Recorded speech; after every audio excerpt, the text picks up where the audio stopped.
मकाम का पाकिस्तान के नाजायज गैर कानूनी करप्ट तरीन और PhD की मशकूक डिग्री के हामिल डॉक्टर अख्तर कालरू के खिलाफ 15 माह का मुसलसल जहाद आखिरकार रंग ले आया। याद रहे कि ज़बानी फैसले में चीफ जस्टिस काजी फाइज ईसा ने 20 सितंबर को अख्तर कालरू को फौरी बर्खास्त करते हुए उनकी यूनिवर्सिटी में एंट्री बंद करते हुए 6 साल की तनख्वाहें वापस करने का हुक्म जारी करते हुए उनके तमाम फैसलों को कलअदम करार दे दिया था, मगर अख्तर कालरू अपनी ढिठाई पर कायम रहे और वफाकी वजारत तालीम को मुसलसल यही जवाब भिजवाया जाता रहा कि तहरीरी फैसला आ जाए। इस दौरान अख्तर कालरू, जो कि सियासी पुष्टपनाही पर 12 साल 4 माह तैनात रहे, ज़बानी फैसले के बाद भी तमाम मामलात को मैनेज करने की मुसलसल कोशिश करते रहे। याद रहे कि national fertiliser corporation institute of engineering and technology NFC university Multan के वाइस चांसलर, जिसकी समाअत सुप्रीम कोर्ट ऑफ पाकिस्तान के बेंच नंबर 1 में chief justice of Pakistan Qazi Faez Isa की सरबराही में हुई और 20 सितंबर की समाअत का तहरीरी फैसला गुज़श्ता रोज सामने आ गया, जिसके बाद अख्तर कालरू अब वाइस चांसलर के ओहदे से न सिर्फ हट चुके हैं बल्कि उन्हें 6 साल की तनख्वाहें और मराद भी वापस करना होगी। ये university national fertiliser institute of engineering and technology act 2012 के तहत कायम की गई थी। ताहम उनके ओहदे की 4 साल मियाद खत्म होने के बाद उन्होंने जबरदस्ती यूनिवर्सिटी की सेनेट से इसमें 2 साल की तोसी 2018 तक करवा ली थी, लेकिन वो इसके बाद भी पिछले 6 सालों से और आज तक वाइस चांसलर के ओहदे पर नाजायज कब्जा करके VC बने हुए हैं। सुप्रीम कोर्ट ने अपने तहरीरी फैसले में करार दिया कि अख्तर अली मलिक ने जवाब में दस्तावेजात का हवाला दिया, लेकिन ये उनके 2018 के बाद वाइस चांसलर के ओहदे पर फाइज रहने की हिमायत नहीं करते और वो इस ओहदे पर गैर कानूनी तौर पर वाइस चांसलर बरकरार हैं। अदालत से खिताब करते हुए अख्तर कालरू गैर वाज़े और तज़ादात का शिकार थे। उन्होंने कुछ हैरान कुन बयानात दिए, जिससे हमें ये सवाल पैदा हुआ कि क्या वो इस तकाजे के मुताबिक एक नामवर माहिर तालीम है। वाइस चांसलर को नेशनल फर्टिलाइजर के सेक्शन 11 की ज़ेली दफा 1 के मुताबिक होना चाहिए। अख्तर अली मलिक ने बताया कि उनकी तनख्वाह तकरीबन 6 लाख रुपए थी, लेकिन उन्होंने मजीद कहा कि वो वाइस चांसलर की सरकारी रिहाइशगाह पर काबिज नहीं है, जिसे उन्होंने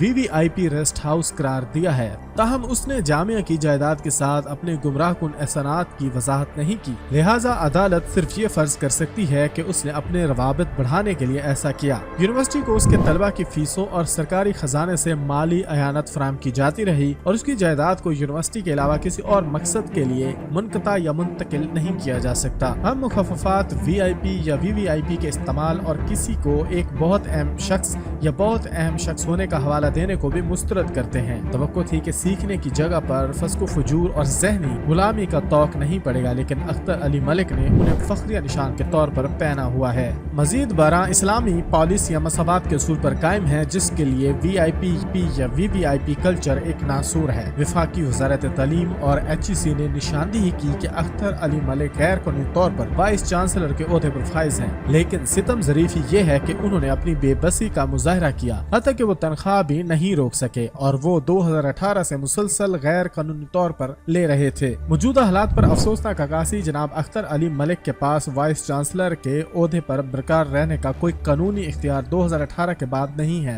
इसलिए national fertiliser institute of engineering and technology को हिदायत की जाती है कि उन्हें तमाम अदायगियाँ रोक दे और वो 2018 में अपनी मुद्दत मुलाजमत पूरी करने के बाद खुद को अदा की गई रकम की वसूली भी वापस ले। चूँकि यूनिवर्सिटी बगैर वाइस चांसलर के है, इसलिए विफाकी वजारत तालीम और HEC को हिदायत की गई है कि वो इस बात को यकीनी बनाएं कि वाइस चांसलर की तकर्रुरी काबिल इतलाक कानून और कवायद जल्द अज जल्द इस बात को यकीनी बनाने के लिए कि यूनिवर्सिटी के कामकाज में खलल ना पड़े। विफाकी वजारत तालीम और HEC वाइस चांसलर की तकर्री तक वाइस चांसलर की जिम्मेदारियों के लिए एक मुनासिब शख्स को नामजद करेंगे। इस पटिशन के दायर होने के बाद अख्तर अली मलिक की तरफ से जो कुछ भी किया गया, जो अहकामात पास किए गए और जो तकर्रियाँ की गई, उनका कोई कानूनी जवाज नहीं और उनके साबिक़ा फैसले यूनिवर्सिटी की सेनेट या सिंडिकेट नजरसानी से मशरूत होंगे।